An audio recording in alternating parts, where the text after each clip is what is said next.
Good evening, everyone. As Mayor Easton is absent, I am chairing tonight's council meeting as Deputy Mayor. I would like to call this council meeting of April 15, 2024 to order. I will ask that if you are able to please stand for the national anthem. Thank you.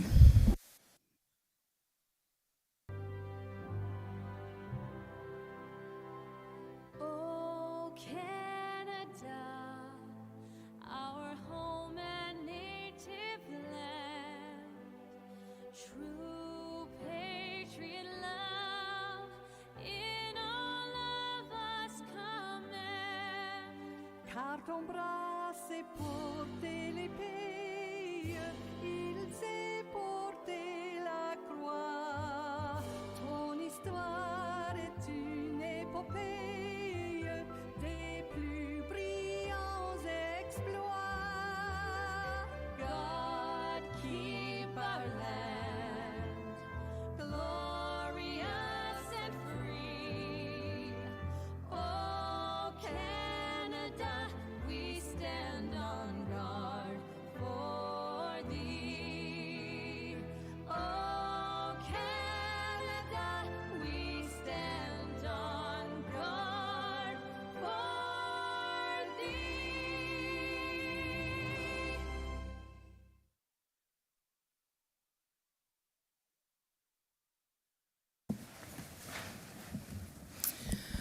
I would like to begin our meeting by reading a safety notice. In the event of an emergency, please evacuate council chambers to the nearest exit through the chamber doors and obey all the instructions given. And if assistance is required, please see the clerk. Once you have evacuated the building, please gather in the front parking lot outside of Town Hall. Also, please ensure you place your cell phone to silent or off. And lastly, the Town of Lincoln Council meetings are posted on our YouTube channel. Closed captioning is available on all of our videos by selecting the closed captioning button on the bottom right of your video.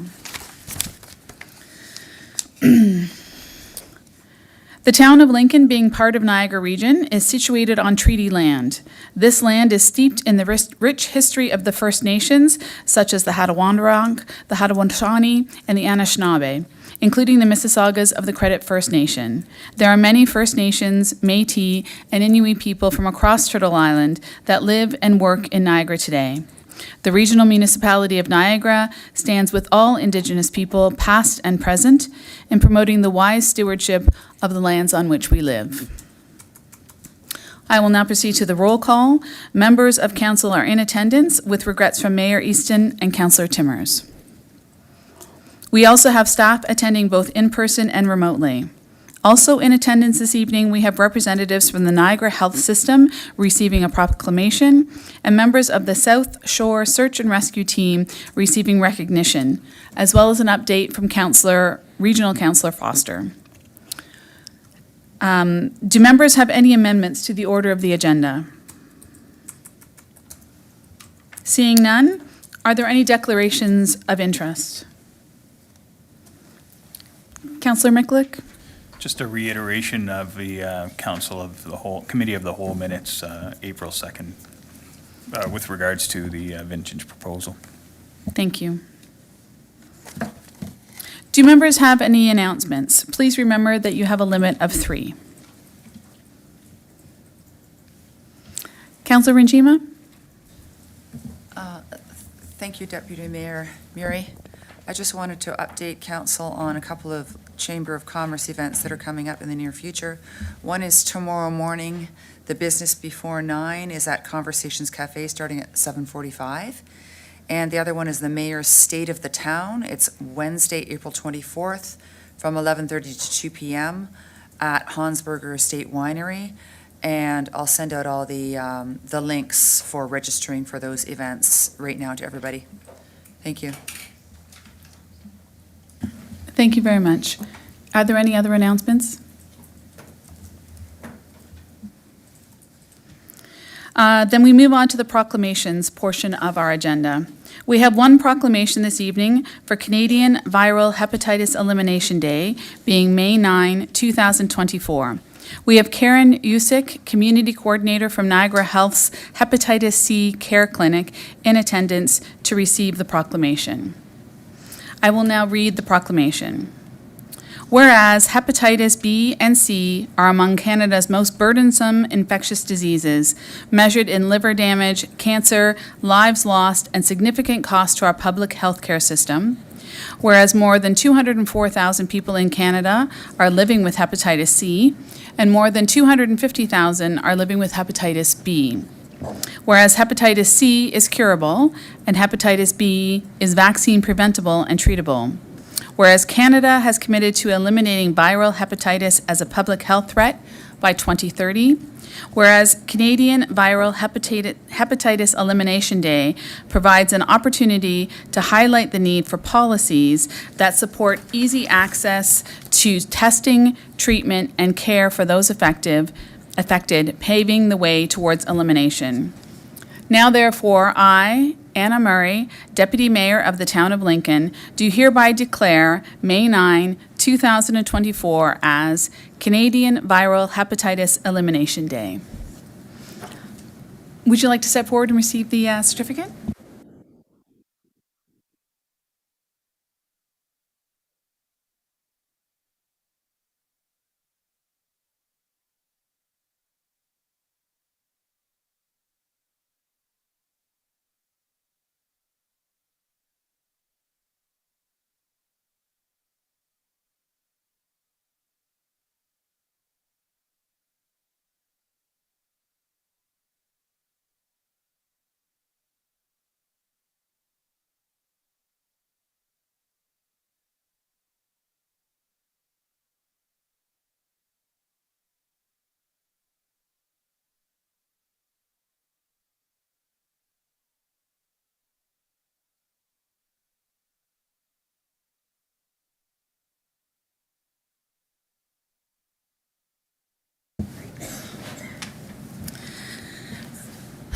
Again, thank you very much for coming and receiving that.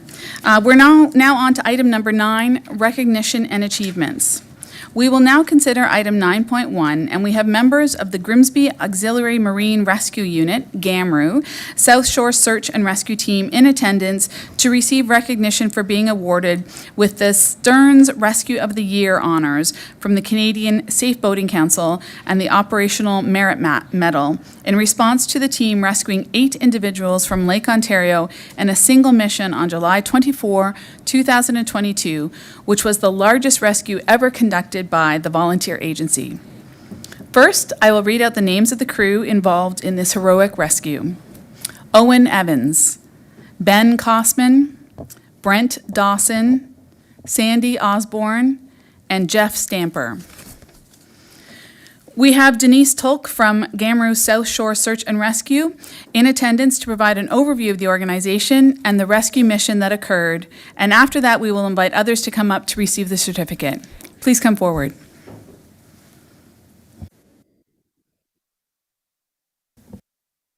Got it. Thanks so much for having us. Like you said, my name is Denise Tolk, and I'm the Community Outreach Representative for GAMRU. So the Grimsby Auxiliary Marine Rescue Unit, aka GAMRU, was formed in the late 1980s by a group of concerned area boaters who saw the need for a prompt, effective volunteer marine rescue service. The resulting organization became a unit of the Canadian Coast Guard Auxiliary. The name was amended to GAMRU South Shore Search and Rescue a few years ago to better reflect the areas that we serve and from where we draw our members. Our crews can be called to anywhere in Western Lake Ontario. Today, the unit is a vibrant, community-based, all-volunteer organization with simple goals: to save lives and promote safety on the water. It's a frontline emergency service with no paid employees and no clubhouse or permanent land facilities. It exists at the pleasure of the communities that it serves. It's both a unit of the CCGA and an Ontario not-for-profit. The organization is overseen by a board of directors who set both policy and manage its day-to-day operations. GAMRU South Shore Search and Rescue gets no funding from any level of government. We're paid a per-hour stipend while on authorized rescue missions and for specified training, an amount which covers the operating expenses. Funding for buying and equipping vessels, getting safety and medical equipment, practice and training, fuel, insurance, and boat maintenance are our responsibility. Active members of Gamru South Shore Search and Rescue, the members that are involved in regular training and search and rescue missions, commit to gaining and maintaining the skills necessary to be effective in their role on the water. Active members are expected to be proficient in seamanship, navigation, search and rescue techniques, marine radio communication, first aid, knots and lines, and other skills. So have you ever wondered what it's like to be a volunteer and a search and rescue crew member? Picture yourself just sitting down for dinner with your family on a sunny summer evening when you hear the alert on your cell phone. The next 106 minutes of your life carry out like this. 17:33, cell phone alert goes off. You've been tasked to assist 4 persons reported adrift on a floaty. Your adrenaline starts to pump as you head to the dock. 17:55, Gamru 240 departs the dock with crew of volunteers. 1800, you spot what appears to be the persons on the floaty. 1805, arrive on scene to discover a total of 7 persons on 3 paddleboards who have drifted too far from shore to get back on their own. 1812, all 7 persons and their 3 paddleboards are brought on board Gamru 240 and confirmed no injuries. 1820, on the way back to shore, you spot a person alone in the water. That person is brought on board Gamru 240 and also confirmed no injuries. 1830, arrive back at the dock and transfer all persons ashore. Discover that the person found in the water believes he was knocked unconscious after being ejected from a sea-doo. Crew assesses his state of consciousness and he is determined to be alert and showing no signs of concussion. Paramedics are called to be sure. 1900, ambulance is called off by rescued person who confirms he's feeling fine. In 1919, Gamru 240 secure at base, and you head back home to your family after a stressful but rewarding 106 minutes. That's the rescue that brought us here tonight. So I'd like to introduce to you Owen Evans, who's our Director of Operations and was the coxswain on crew that night to accept the recognition.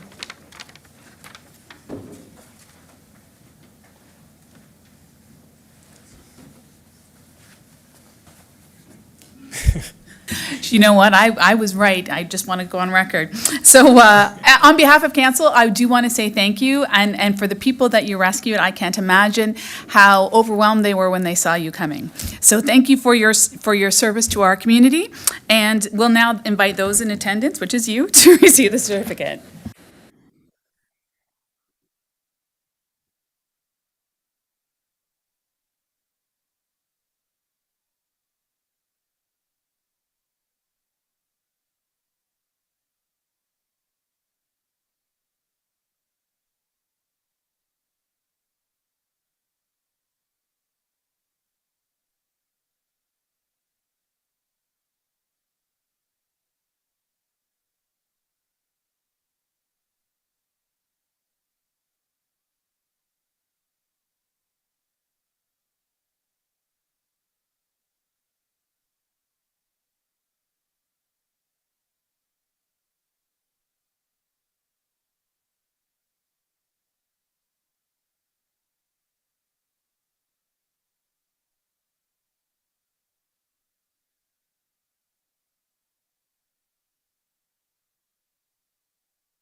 We're now on item 10 of our agenda, which are delegations and presentations.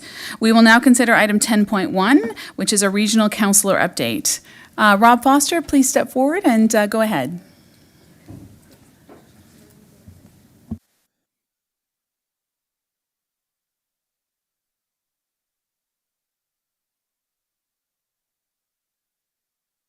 Reminded them they don't have to hang around.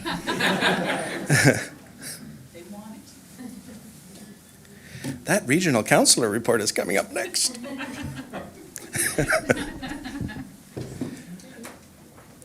Good evening, everyone. A lot of firsts over the last few weeks. First eclipse that I ever saw.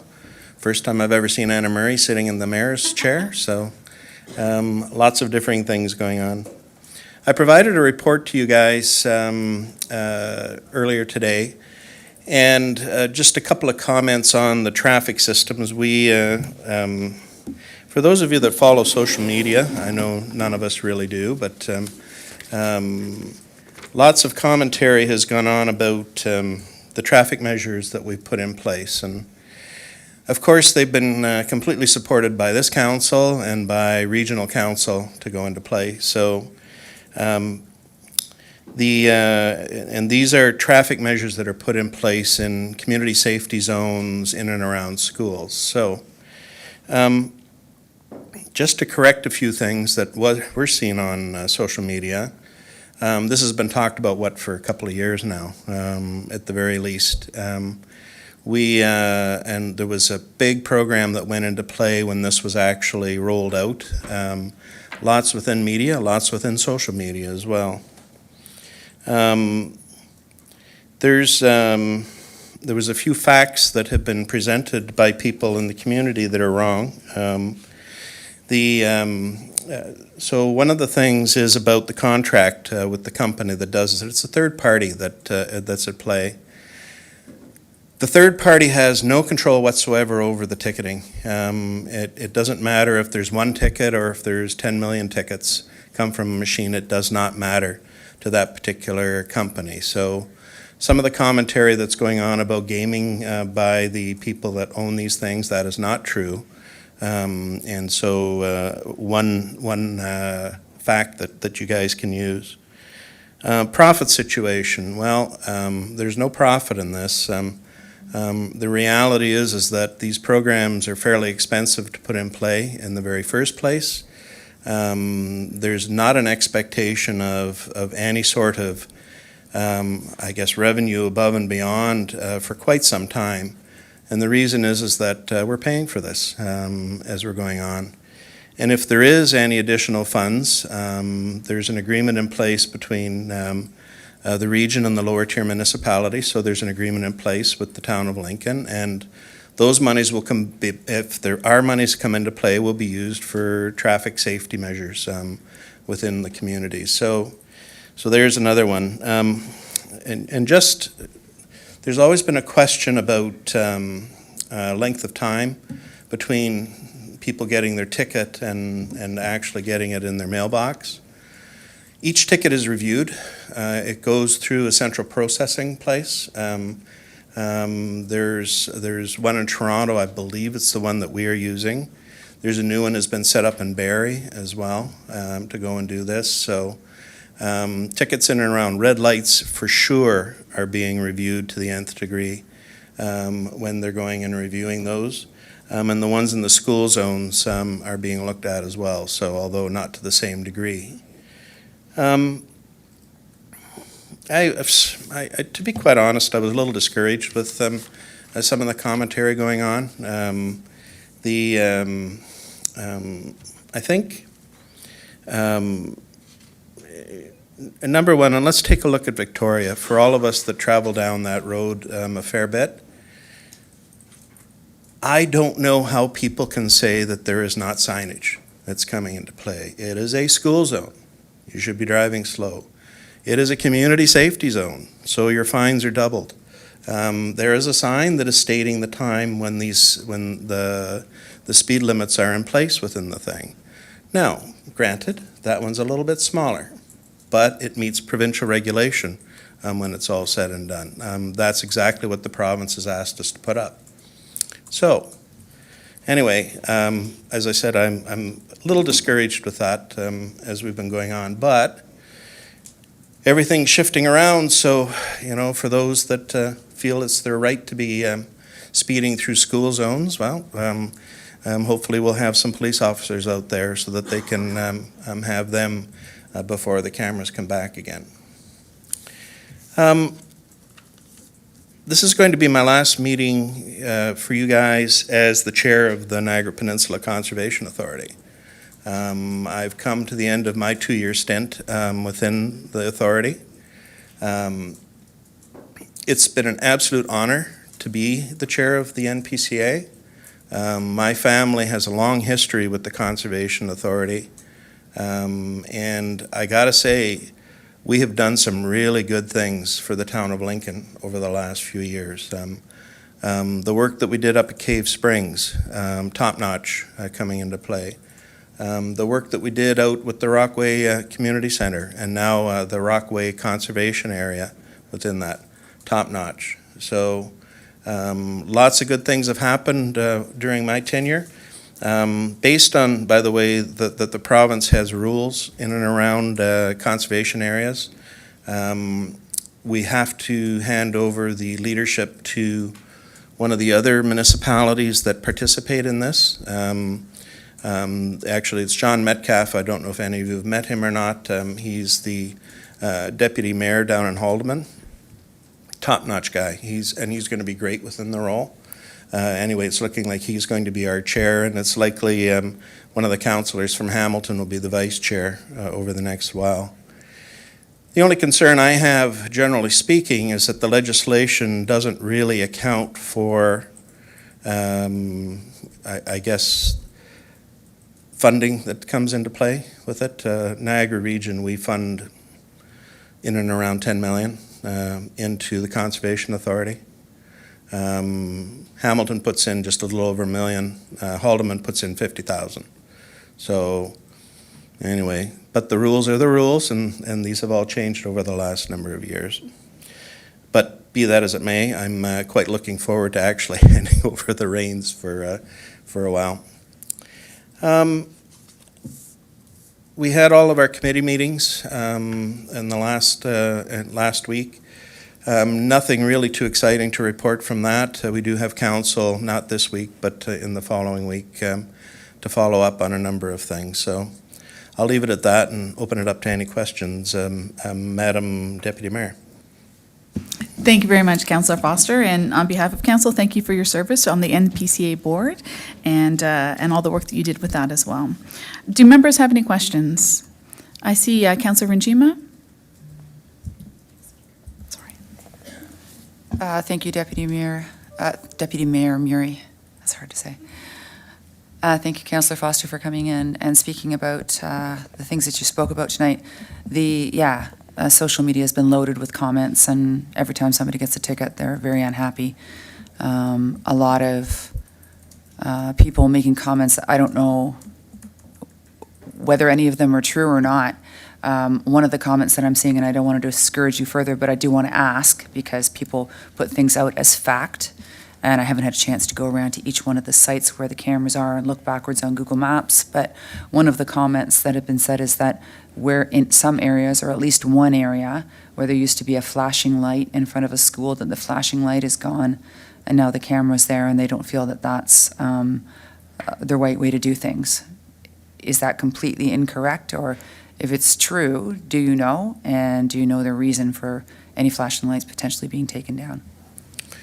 Yeah, so actually it's based on the provincial legislation that's in place. You can't have differing scenarios that are going on. So in other words, you have a sign that's there saying that these are the kilometers that you're allowed to do, but then you also have a flashing light. And so the problem is that you are not allowed to go and add confusion to the whole thing.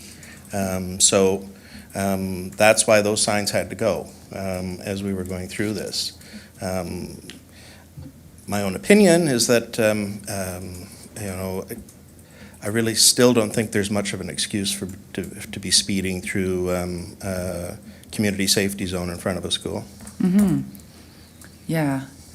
Oh, I'd like to hear more about that, the reasoning for taking down the lights. I know a lot of thought goes into these processes, it's not just random, but I know that when I like to see flashing lights, they grab my attention. So maybe I'll ask Director Graham a little bit more about that, the details. Thank you, Mr. Foster.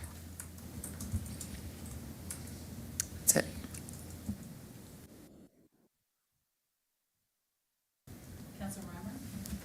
Thank you, Deputy Mayor.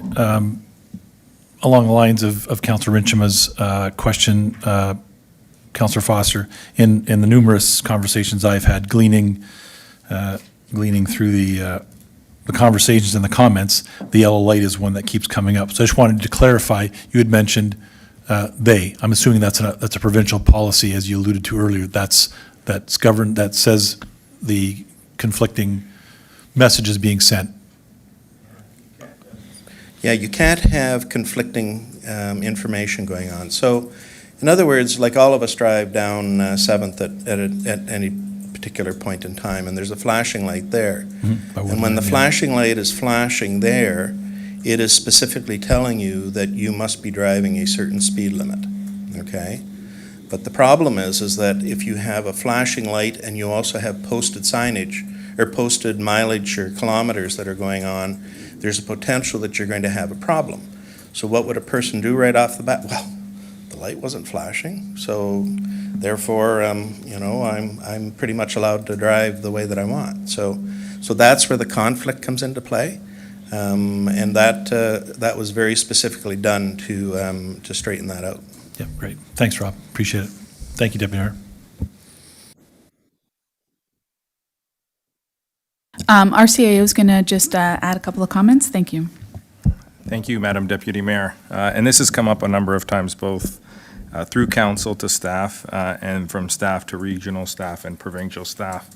And I know we sent an update out to yourself, Deputy Mayor Murray, and to Councillor Mikulik, because you had asked a question. But what we were able to learn is the flashers on Victoria were removed in accordance to the Highway Traffic Act, as our regional councillor Foster has highlighted. And they were removed in preparation for automatic speed enforcement.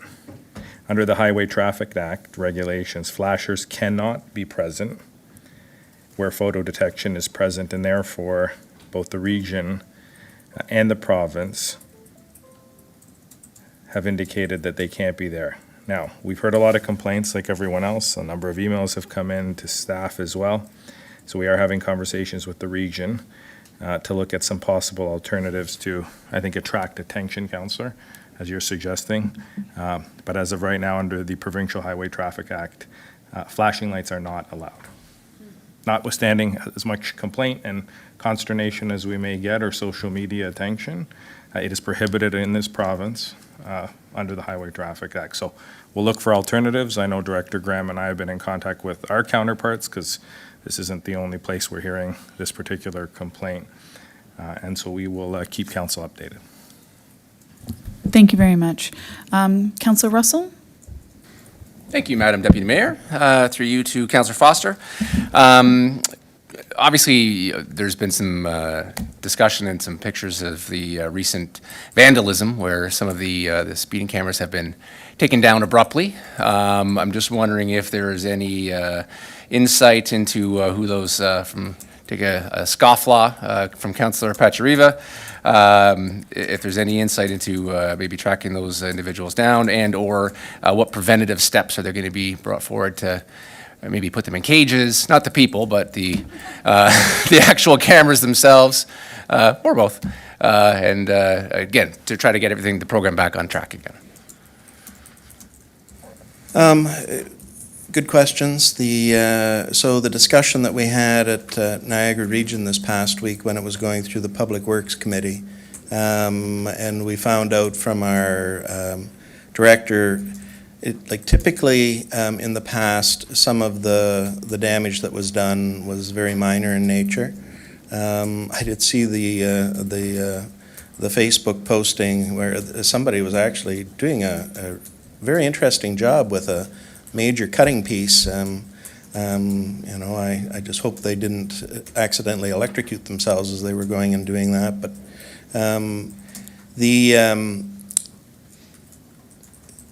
so anyway, the police are involved with those, both the one here and up in West Lincoln, to review that. Future pieces in and around the thing, not sure what we're doing yet. Staff are going to be coming back to us with alternatives on the thing.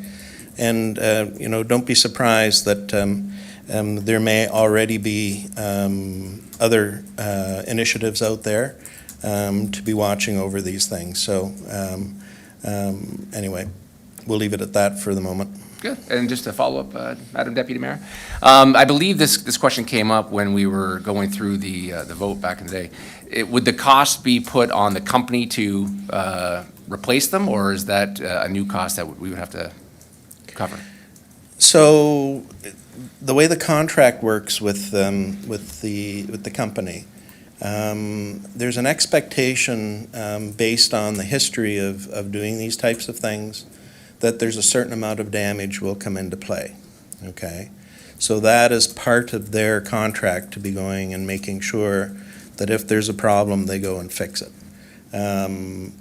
I don't know up to what level or whatever the case may be. I don't know all the ins and outs of that particular contract. However, I will say that, yes, the company, there's been an expectation that there will be some damage. Not quite to the same degree that we saw on Victoria and up in West Lincoln, in about a week ago, but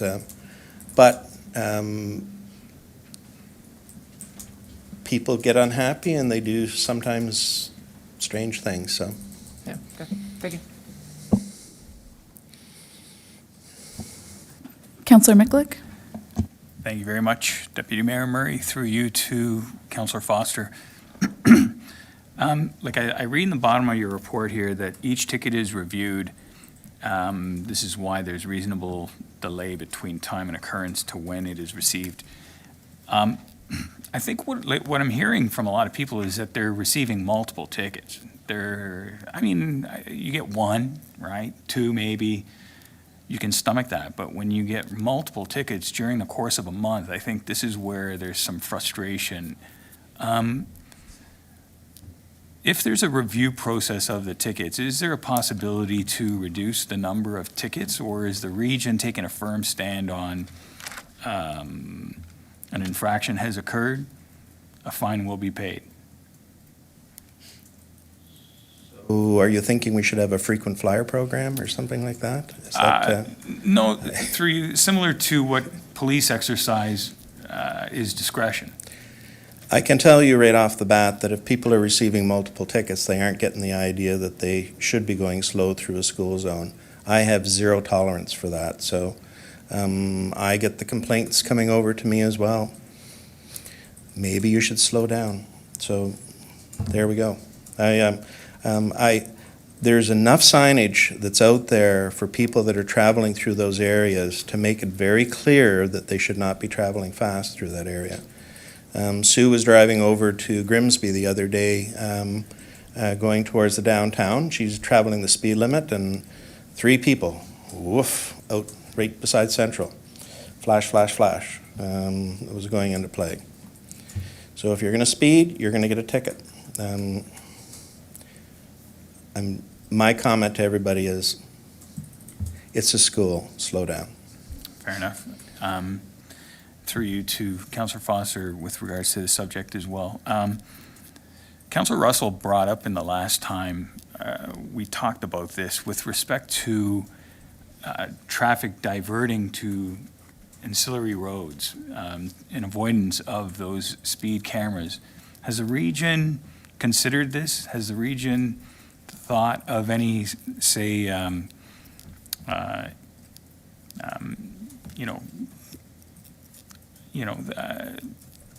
side effects, unanticipated side effects with this sort of enforcement?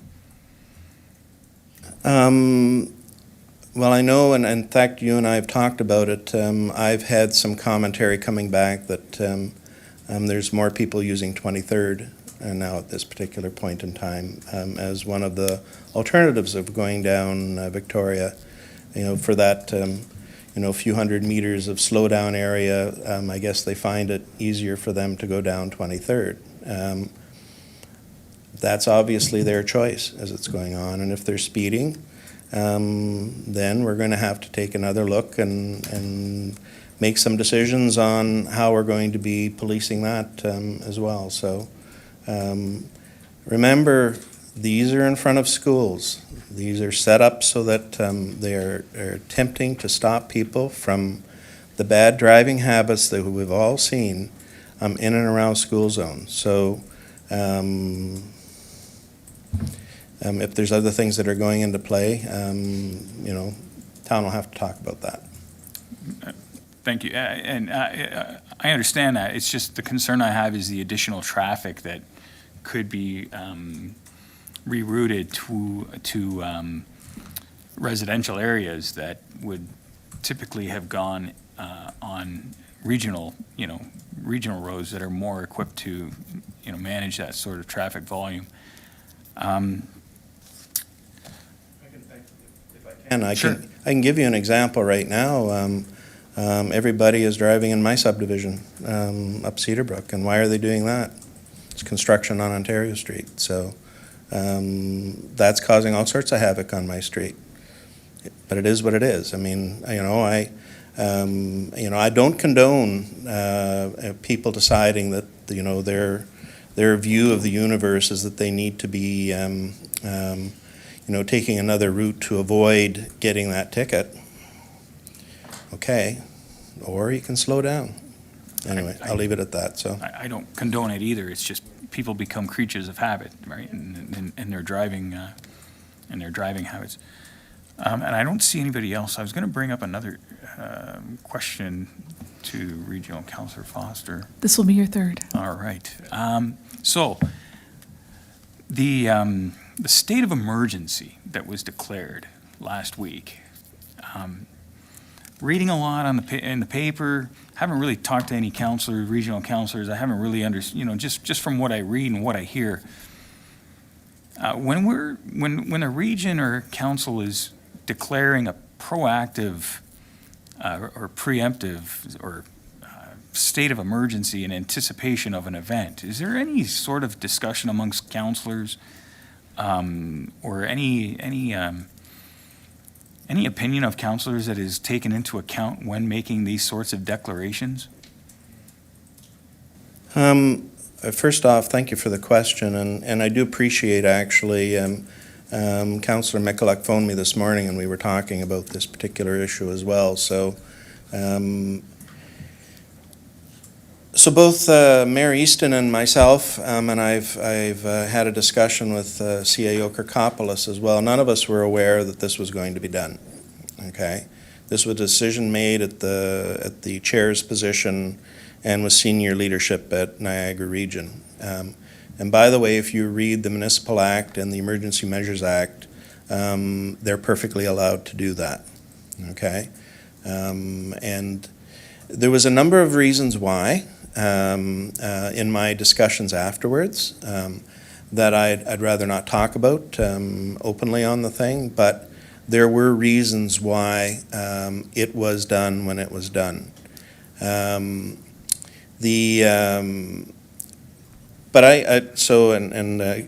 Pachariva will probably smile with this one as it's going on. You guys proactively passed your motion back just a little while ago to have the province review the Emergency Measures Act here in Ontario. And I took that motion and put essentially the same one through Niagara Region to go back in and through. There's a lot of things that are not quite right with that piece of legislation, okay?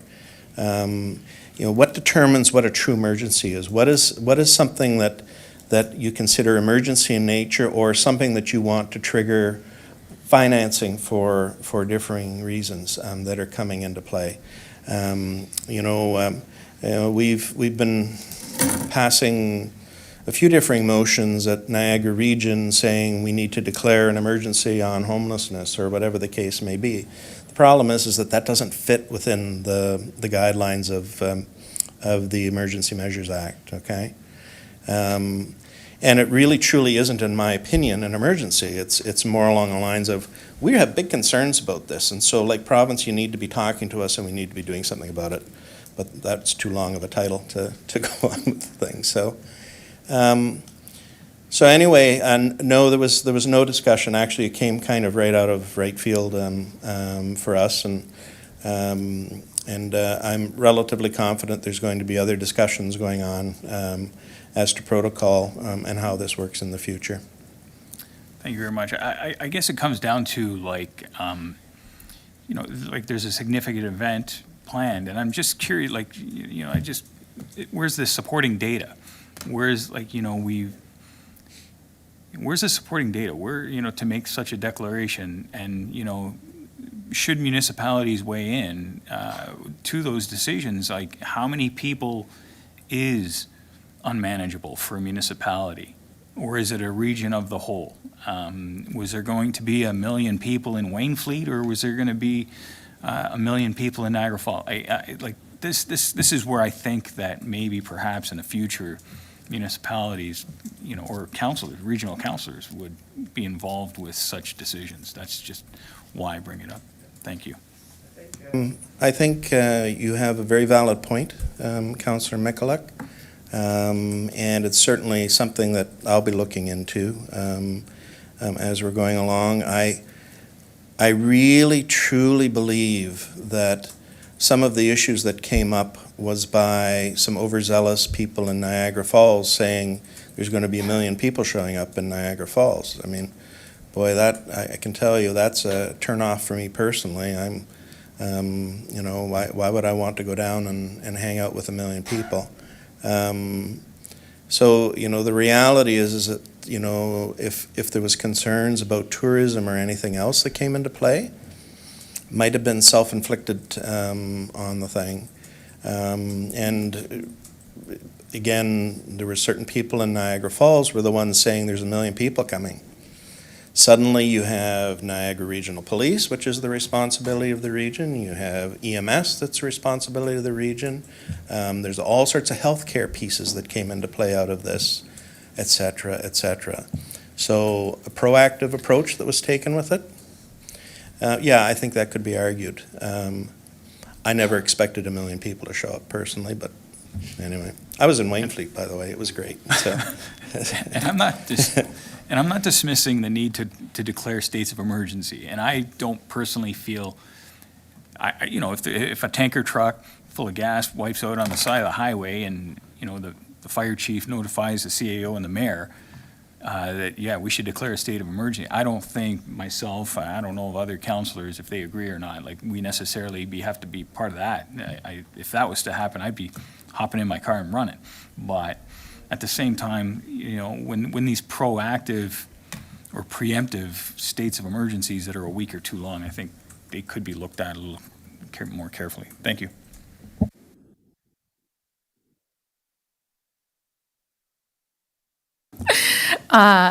No further questions? Councillor Foster, thank you very much for coming and sharing those details and answering those questions for us. There being no further discussion, I have a motion moved by Councillor Brunet and seconded by Councillor Rangima that Council receive and file for information the following delegation. Regional Councillor Foster. I will now ask our clerk to open the vote. Thanks, Deputy Mayor, and the vote is now open. And I will close that vote. And that carries. Thank you. Thank you very much, guys. Have a great rest of your meeting. Thank you. We're now on item number 11 of our agenda, items for consideration. We have no items for consideration. Number 12, motion to approve the previous council minutes. We are now considering item 12.1, council minutes of March 25, 2024. Do members of council have any questions? Seeing none, I have a motion moved by Councillor Russell and seconded by Councillor Michalek that council approve the minutes of the following meetings of council. Council minutes of March 25, 2024. I will now ask our clerk to open the vote. Thanks, Deputy Mayor, and that vote is now open. And I will close that vote. And that carries. Thank you. We are now at recommendations from standing committees. We are now considering the following: Committee of the Whole minutes of April 2, 2024, and Committee of the Whole minutes of April 9, 2024. Do members of council have any questions? Deputy Mayor, I just want to state something. Councillor Michalek has declared an interest, so we're going to separate out the minutes of April the 2nd, if that's okay. Mm-hmm. Thank you. And so we will begin with the vote for the Committee of the Whole minutes of April 2nd, 2024. May I get a mover and a seconder, please? Counselor Russell, and I need a seconder. Councillor Brunei. Counselor Brunei, thank you very much. And I will put that up. So our motion is that council approve the following recommendations from Standing Committee, Committee of the Whole minutes of April 2, 2024. Clerk, will you please open the vote? Thank you, and that is open.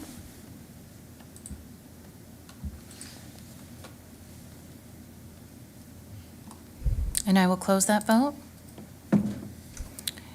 And that carries, thank you. So now we will, sorry, yes, so now we will, the motion, no, sorry, we're going to now vote to, we're going to vote or we're going to consider? Yep, so now we are going to consider the Committee of the Whole minutes of April the 9th, 2024, and those have also been separated out to be voted on separately. We have a mover of Councillor Pachariva and a seconder of Councillor Reimer, sorry. So do members of council have any questions? So Seeing none, then the motion is that council approve the following recommendations from Standing Committee, Committee of the Whole minutes of April 9, 2024. I will now ask our clerk to open the vote. Thank you, Deputy Mayor, and those are now open for voting. And I will close that vote. And that carries. Thank you. Thank you very much. We're now on item number 14 of our agenda, which is notice of motion. We have none to consider today. Item 15, there is no mayor's report this evening. Item number 16 is the motion to consider confidential matters. We have no confidential matters. And then number 17 is the motion to approve bylaws. We have 18 bylaws for consideration today. Do members have any questions?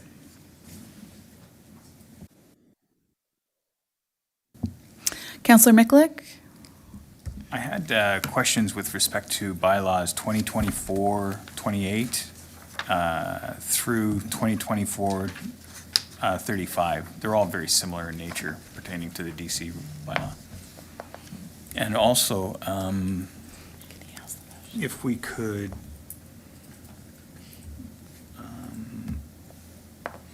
vote on item 2024-37 separately. So our clerk would like to just clarify something? So on the DC bylaws that you've asked about, was there you wanted to bring up a specific page number? Is that right? Yeah, it was page 18. That's right. They're within, Of 2024-31, right? Of that bylaw? in particular. Right, But that page is on the same correct. as all the other bylaws. Right, and you want to separate out bylaw 2024-37 to be voted on separately? Yes, please. Right. So why don't we deal with the particular question about the DC bylaws, and then we can take care of the rest. All right, Okay. so Councillor Miklick, can you share your question, please? Okay, thank you. So through you to staff, it's just with respect to the alternative payments, agreements, and this sort of thing. Council may by agreement, could we put that page 18 on the screen for the rest of council to see?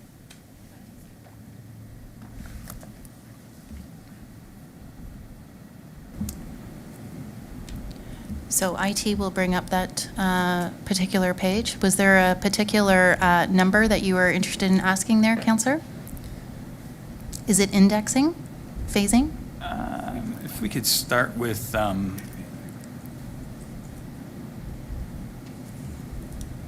if we can start with item 4.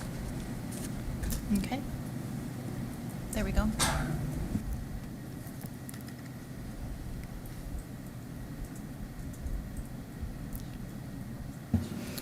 So item number 4.1 then, Yeah. and your question? The question I have with respect to this is, council may enter into agreements and give credit towards a development charge in exchange for work that relates to a service. What does this process look like? And what's council's involvement as far as timing goes with those sorts of decisions? We have Director Matt Bruder on virtually. Matt, could you respond to that? Yeah, I can certainly try, Madam Chair. So when we have those types of arrangements, those are situations, what it's talking about in particular is when there is any given project that's purely driven by growth. It's a growth-related project. It's funded therefore through development charges. In situations where a development may rely on that particular aspect or that particular project to go forward, there's an opportunity to enter into an agreement where the developer more or less front ends that part. They initiate it quicker, or we initiate it quicker, or one of the two, and then those funds flow earlier on, and then they get paid back as building permits are pulled over time through development charge credits. So it's just a way of making the work happen earlier to facilitate development that in which it's growth related. Okay, thank you very much. No, it's just, I think it's a good thing whenever developers are willing to, say, pony up in advance. I just want to make sure council has an involvement with that process and what it looks like as far as timing of these agreements and the details of them. That's why I was bringing that question up. And then if we could put that screen back up. There was another part of this bylaw that generated some interest by myself, and that's the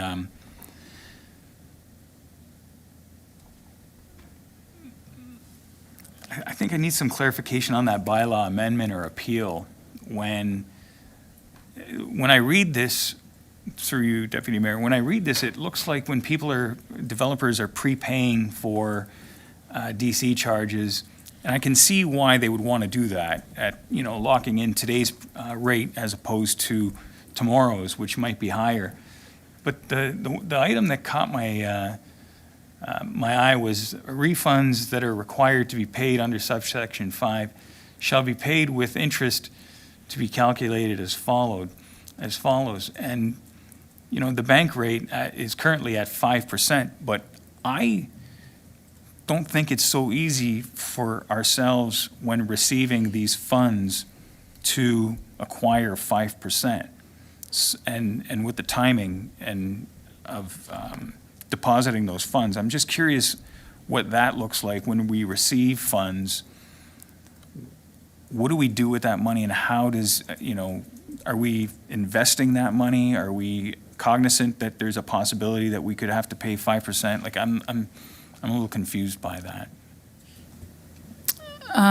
So, Director Bruder, do you feel comfortable answering that question, or is there another? Perhaps Oh, Charlotte, Charlotte I might didn't be see you able- there. yeah, Sorry, it might Charlotte. be a Charlotte, finance could you please question. respond to that? Yes, through you, Chair, to the counselor. I'm always happy to answer about interest and money. I would like to say that, first of all, this section under 5.1, it relates to when there's an amended or repealed order by the Ontario Land Tribunal. So that's very specific circumstances. But that interest is adjusted quarterly based on the Bank of Canada rates, which is the same interest rate we pay to the DC Reserve Fund based on the funds that have been invested. Okay, thank you. So So it's main- earning interest, sorry, through you, Chair, to the counselor, it's earning interest at the same rate that it's paying interest. Okay, and the reason why I ask that is just because, to keep money liquid, it's not always easy to acquire bank rate. Typically, you have to be a pretty large banking customer to get bank rate. And in a matter of 6 months or a year, let's say, and again, I'm just hypotheticals, but if there's 100 permits taken out or 200 permits, that could be 4 million, could be 8 million sitting in a bank. I just want to make sure that there's no exposure to ourselves as a municipality, especially with interest rates the way they are. And I'm not sure if any other municipality is aware of this, because I think this is pretty standard in pretty much every DC bylaw, but I don't know if other councils or other councilors have picked up on this or not, or should we be looking at this? So that's why I bring it up. Thank you. Director Tinakaitis, did you have anything else you wanted to add? Yes, through you, Chair, to the Counselor, the only thing I wanted to add is that those interest rates are specified in the Development Charges Act, and they give two options. One is either the interest rate that's in place at the time the bylaw is approved, and the other one is where it's updated quarterly. So I think with this update quarterly, it's a better option, because then as interest rates change over time, the rate that we're paying or that we're earning is fluctuating in the same accordance. Thank you very much. Director Bruder, did you have something you wanted to add, or did Charlotte cover that?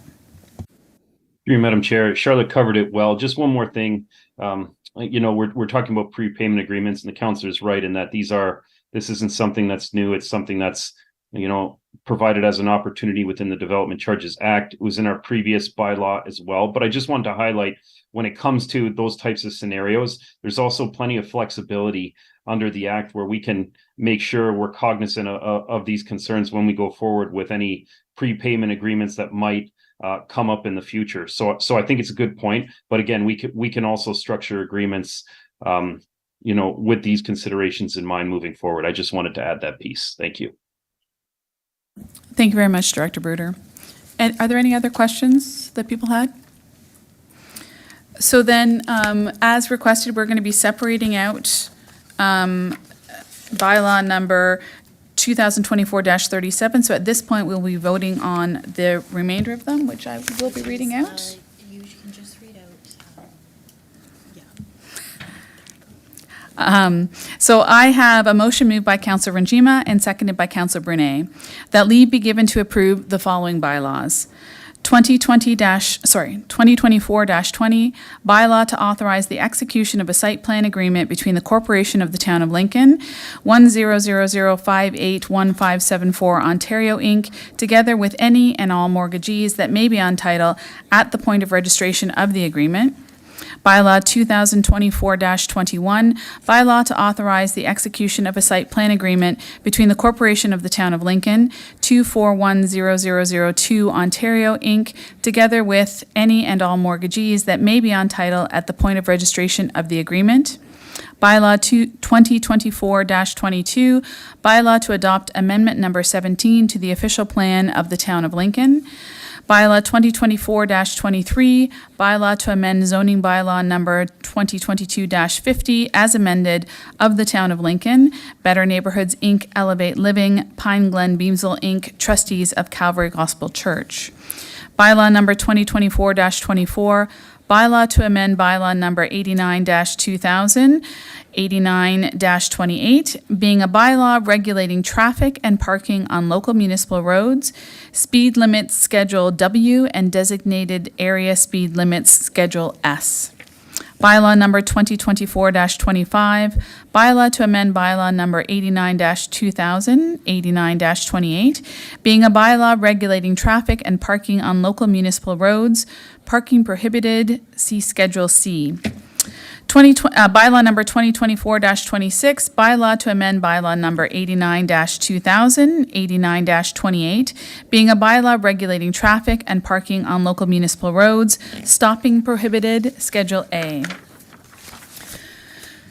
Bylaw number 2024-27, bylaw to amend bylaw number 89-2000, 89-28, being a bylaw regulating traffic and parking on local municipal roads, limited parking, Schedule E. Bylaw number 2024-28, bylaw for the imposition of development charges and to repeal bylaws 2018-93 and 2022-30, fire protection services. Bylaw 2024-29, bylaw for the imposition of development charges and to repeal bylaws 2018-93 and 2022-30, library services. Bylaw number 2024-30, bylaw for the imposition of development charges and to repeal bylaws 2018-93 and 2022-30, parks and recreation services. Bylaw 2024-31, bylaw for the imposition of development charges and to repeal bylaws 2018-93 and 2022-30, services related to a highway. Bylaw 2024-32, bylaw for the imposition of development charges and to repeal bylaws 2018-93 and 2022-30, stormwater drainage Camden. 2024-33, bylaw for the imposition of development charges and to repeal bylaws 2018-93 and 2022-30, stormwater drainage services. Bylaw number 2024-34, bylaw for the imposition of development charges and to repeal bylaws 2018-93 and 2022-30, wastewater services. Bylaw 2024-35, bylaw for the imposition of development charges and to repeal bylaws 2018-93 and 2022-30, water services. And bylaw number 2024-36, bylaw to authorize the appointment of a deputy treasurer for the town of Lincoln. I will now ask our clerk to open that vote. Thanks, Deputy Mayor, and the vote is now open.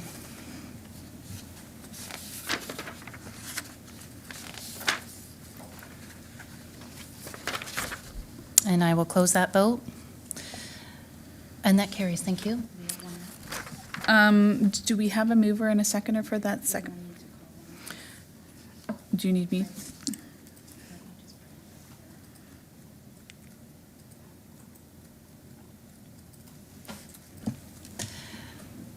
Thank you. So for bylaw 2024-37, I will need a mover and a seconder. Councillor Russell and a seconder, Councillor Regina, thank you. And did you want to read that out? So that leave be given to approve the following bylaw, 2024-37, bylaw to adopt the estimate, sorry, do we need to discuss it first? If there's any questions. I didn't ask if there's any questions, my apologies. No, it's okay. Are there any questions before I read that? Nope. All right, we're going to start all over again then. So that leave be given to approve the following bylaws, bylaw to adopt the estimate of all sums required and set the rates of taxation for the year 2024. I will now ask our clerk to open that vote. Thank you, and that's now open, Deputy Mayor.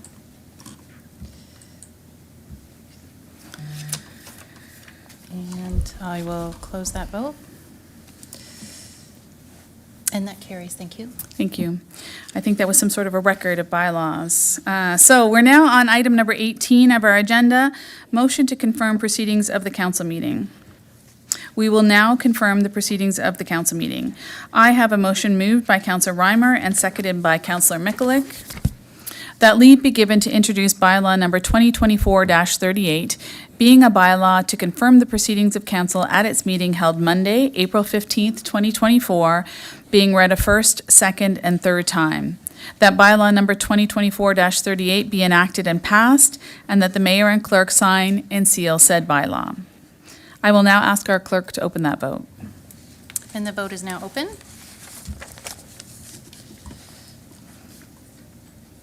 And thank you. I will close that vote. And that carries. Thank you very much. Before we motion to adjourn the meeting, do members have any comments? Then I will now move to adjourn. I have a motion to adjourn moved by Councillor Pachariva and seconded by Councillor Russell, that the council meeting on April 15th, 2024 be adjourned at 7:06 p.m. I will now ask our clerk to open that vote. And the vote is now open.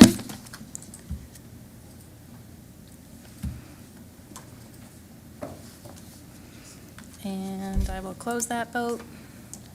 And that carries. Thank you. Thank you, everyone. This concludes our council meeting for this evening, and thank you for joining us.